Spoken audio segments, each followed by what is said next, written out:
Friends, आपण आपल्या daily कम्युनिकेशनमध्ये बरेचसे इंग्लिश वर्ड्स किंवा सेंटेन्सेस बोलत असतो. पण जर आपल्याला आपली लँग्वेज इफेक्टिव्ह किंवा फ्लुएंट बनवायची असेल, तर त्यासाठी काय करायचं? म्हणूनच मी आज तुमच्यासाठी घेऊन आली आहे असा व्हिडिओ, ज्यामध्ये आपण प्रॅक्टिस करणार आहोत मोस्ट युजफुल फ्रेझल वर्बची, ज्यांचा यूज इंग्लिशमध्ये जास्तीत जास्त केला जातो. तर फ्रेझल वर्बचा अर्थ काय होतो? तर फ्रेझल वर्ब्स म्हणजे वाक्यप्रचार किंवा वाक्यांश. म्हणजे आपल्याला कमी शब्दात जर काही बोलायचं असेल, तर ते आपण या फ्रेझल वर्ब्स थ्रू बोलू शकतो. तर सर्वात आधी आपण समजून घेऊया फ्रेझल वर्ब म्हणजे काय. तर फ्रेझल वर्ब म्हणजे phrase is a group of words that have a particular meaning. तर फ्रेज म्हणजे शब्दांचा असा समूह ज्यांना एक विशिष्ट किंवा पर्टिक्युलर मिनिंग असते. आणि या फ्रेझल वर्बचा यूज करून तुम्ही नक्कीच तुमची लँग्वेज इम्प्रूव्ह करू शकता. तर आपला फर्स्ट फ्रेझल वर्ब आहे पे अटेन्शन. पे अटेन्शन म्हणजे लक्ष देणे. तर आपण आता एक्झाम्पल थ्रू समजूया. कृपया मी जे सांगत आहे त्याकडे लक्ष द्या. तर आपण इंग्लिशमध्ये बोलणार, please pay attention to what I am saying. Next आहे होल्ड आउट. होल्ड आउट म्हणजे हार न मानणे. यासाठी आपण काय बोलतो? Hold out. एक्झाम्पल बघा, मी आशा टिकवून ठेवेन. I hold out hope. Next आहे कीप कंपनी. कीप कंपनी याचा अर्थ होतो सोबत राहणे. एक्झाम्पल बघा, तुला सोबत देण्यासाठी इथे थांबायला मला काही हरकत नाही. तर आपण कीप कंपनीचा कसा यूज करणार? I don't mind staying here to keep you company. I don't mind staying here to keep you company. Keep company म्हणजे सोबत राहणे. नेक्स्ट आहे स्टँड बाय. स्टँड बाय म्हणजे पाठीशी उभे राहणे. पाठीशी उभे राहणे यासाठी आपण वर्ड यूज करू शकतो स्टँड बाय. बघा, काही झालं तरी मी तुझ्यासोबत उभा राहीन. I will stand by you what ever may happen. I will stand by you what ever may happen. Next आहे शेक ऑफ. शेक ऑफचा अर्थ होतो मुक्त होणे. शेक ऑफ. एक्झाम्पल बघा, तुला हे नकारात्मक विचार दूर करण्याची गरज आहे.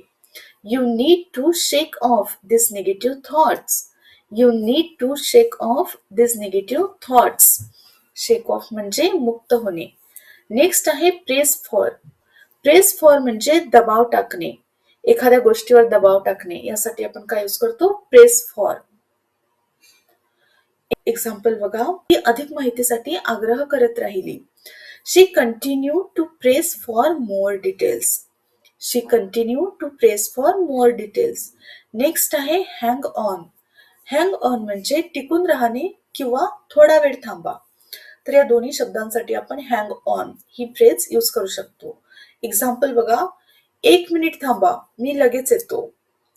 Hang on a minute, I will be right back. काय होणार sentence? Hang on a minute, I will be right back. Next आहे बाउंड टू. बाउंड टू म्हणजे बांधील किंवा बंधनकारक. बाउंड टू असा अर्थ होतो बांधील किंवा बंधनकारक. एक्झाम्पल बघा, तो नियम पाळण्यास बांधील आहे. तर सेंटेन्स काय होईल? He is bound to follow the rules. He is bound to follow the rules. Next आहे ब्रेकडाऊन. ब्रेकडाऊन म्हणजे तुटणे. ब्रेकडाऊन, तुटणे. एक्झाम्पल बघा, घर सोडल्यानंतर ती पूर्णपणे तुटली. तर काय होईल sentence? After living house she completely broke down. After living house she completely broke down. Breakdown means तुटणे. नेक्स्ट बघा, कॉल ऑफ. कॉल ऑफ म्हणजे रद्द करणे. Call of. एक्झाम्पल, तिने हा कार्यक्रम थांबवण्याचा निर्णय घेतला. तर सेंटेन्स काय होईल? She decided to call off this program. She decided to call off this program. Next आहे गिव्ह अप. गिव्ह अप म्हणजे सोडून देणे किंवा हार मानणे. गिव्ह अप याचा अर्थ काय होतो? सोडून देणे किंवा हार मानणे. एक्झाम्पल बघा, हार मानू नका, प्रयत्न करत राहा. तर सेंटेन्स काय होईल? Don't give up, keep trying. आपण एखाद्याला प्रोत्साहित करण्यासाठी बऱ्याचदा असं सेंटेन्स बोलत असतो. Don't give up, keep trying. Next आहे कम अक्रॉस. कम अक्रॉस याचा अर्थ होतो भेटणे. एक्झाम्पल बघा, मला ड्रॉवर मध्ये काही जुने फोटोज योगायोगाने सापडले. सेंटेन्स काय होईल? I came across some old photos in the drawer. I came across some old photos in the drawer. Next आहे पुट ऑफ. पुट ऑफ म्हणजे पुढे ढकलणे. Put off. एक्झाम्पल बघा, आजचे काम उद्यावर पुढे ढकलू नका. तर सेंटेन्स काय होईल? Never put off until tomorrow what you can do today. Never put off until tomorrow what you can do today. Next आहे सेटअप. सेटअप म्हणजे स्थापना करणे. सेटअप म्हणजे स्थापना करणे. एक्झाम्पल बघा, त्यांना नवीन व्यवसाय सुरू करायचा आहे. तर सेंटेन्स काय होईल? They want to set up a new business. They want to set up a new business. Setup means स्थापना करणे. स्थापना करणे किंवा सुरू करणे. नेक्स्ट आहे run out of. Run out of म्हणजे संपणे. तर रन आउट ऑफचा अर्थ होतो एखादी गोष्ट संपणे. बघा, माझ्याकडचे पैसे संपले आहेत. तर सेंटेन्स काय होईल? I have run out of मनी.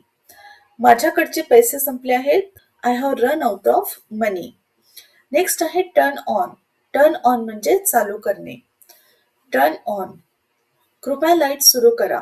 तर सेंटेन्स काय होईल? Please turn on the light. Please turn on the light. Next phrase आहे टर्न ऑफ. टर्न ऑनच्या अपोजिट टर्न ऑफ म्हणजे बंद करणे. एक्झाम्पल, कृपया खिडक्या बंद करा. Please turn off the windows. Please turn off the windows म्हणजे कृपया खिडक्या बंद करा. नेक्स्ट आहे टेक ऑफ. टेक ऑफ म्हणजे काढणे. Take off. एक्झाम्पल बघा, तुझे बूट काढ. आपण बऱ्याचदा मुलांना हे सेंटेन्स बोलत असतो. Take off. Take off your shoes. तुझे बूट काढ. Take off your shoes. Next आहे पुट ऑन. पुट ऑन म्हणजे घालणे. तर पुट ऑनचा यूज आपण करतो कपडे घालण्यासाठी वगैरे. तर बघा, तू तुझे कपडे स्वतः घाल. तर सेंटेन्स काय होईल? Put on your clothes by yourself. तू तुझे कपडे स्वतः घाल. Put on your clothes by yourself. घालणे मीन्स पुट ऑन. नेक्स्ट आहे गो ऑन. गो ऑन म्हणजे सुरू ठेवणे. एखादी गोष्ट सुरू ठेवणे. यासाठी आपण फ्रेज यूज करतो गो ऑन. बघा, कृपया सुरू ठेवा, मी ऐकत आहे. Please go on, I am listening. आपण म्हणू शकतो समोरच्यांना की प्लीज तुम्ही तुमचा कार्यक्रम सुरू ठेवा किंवा तुम्ही तुमचं बोलणं सुरू ठेवा, मी ऐकत आहे. Please go on, I am listening. Next आहे लुक फॉर. लुक फॉर म्हणजे शोधणे. एक्झाम्पल, ते नवीन घर शोधत आहेत. तर सेंटेन्स काय होईल? They are looking for new house. ते नवीन घर शोधत आहेत. They are looking for new house. Next आहे figure out. Figure out means सोडवणे किंवा उलगडा करणे. Figure out. एक्झाम्पल, तिने शेवटी कोडे शोधून काढले. सेंटेन्स काय होईल? She finally figure out the puzzle. Next आहे गेट इन. गेट इन म्हणजे आत येणे किंवा निवड होणे. Get in. एक्झाम्पल, आपल्याला उशीर होतोय, कार मध्ये बसा. सेंटेन्स काय होईल? Get in the car, we are getting late. Get in the car, we are getting late. Next आहे turn down. Turn down means नाकारणे किंवा अस्वीकार करणे. Turn down. एक्झाम्पल, तिने माझा प्रस्ताव नाकारला. तर सेंटेन्स काय होईल? She turn down my proposal. She turn down my proposal. Next आहे walk into. Walk into means आत चालत जाणे, प्रवेश करणे किंवा धडकणे. या तिन्ही शब्दांसाठी आपण फ्रेज यूज करतो वॉक इन टू. एक्झाम्पल बघा, ती दरवाजा न ठोकता आत शिरली. तर सेंटेन्स काय होईल? She walk into the room without knocking. She walk into the room without knocking. Next आहे work on. Work on means एखाद्या गोष्टीवर प्रयत्न करणे किंवा एखादी गोष्ट आपण करत आहोत तर त्यावर आपण जास्त जोर देणे. यासाठी आपण यूज करतो वर्क ऑन. एक्झाम्पल बघा, मी एक नवीन प्रकल्पावर काम करत आहे. तर सेंटेन्स काय होईल? I am working on a new project. I am working on a new project म्हणजे मी एका नवीन प्रकल्पावर काम करत आहे. नेक्स्ट आहे think of. Think of means विचार करणे किंवा आठवणे. विचार करणे किंवा आठवणे म्हणजे थिंक ऑफ. एक्झाम्पल, मला बऱ्याचदा माझ्या बालपणीचे दिवस आठवतात. सेंटेन्स काय होईल? I often think of my childhood days. मला बऱ्याचदा माझ्या बालपणीचे दिवस आठवतात. I often think of my childhood days.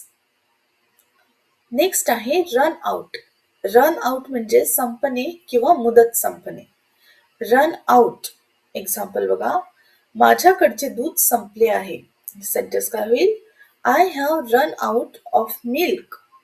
I have run out of milk म्हणजे माझ्याकडचे दूध संपले आहे. नेक्स्ट आहे रन अवे. रन अवे म्हणजे फरार होणे. रन अवे, फरार होणे. एक्झाम्पल, तुमच्या समस्यांपासून पळ काढू नका. तर यासाठी आपण बोलणार don't run away from your problems. Don't run away from your problems.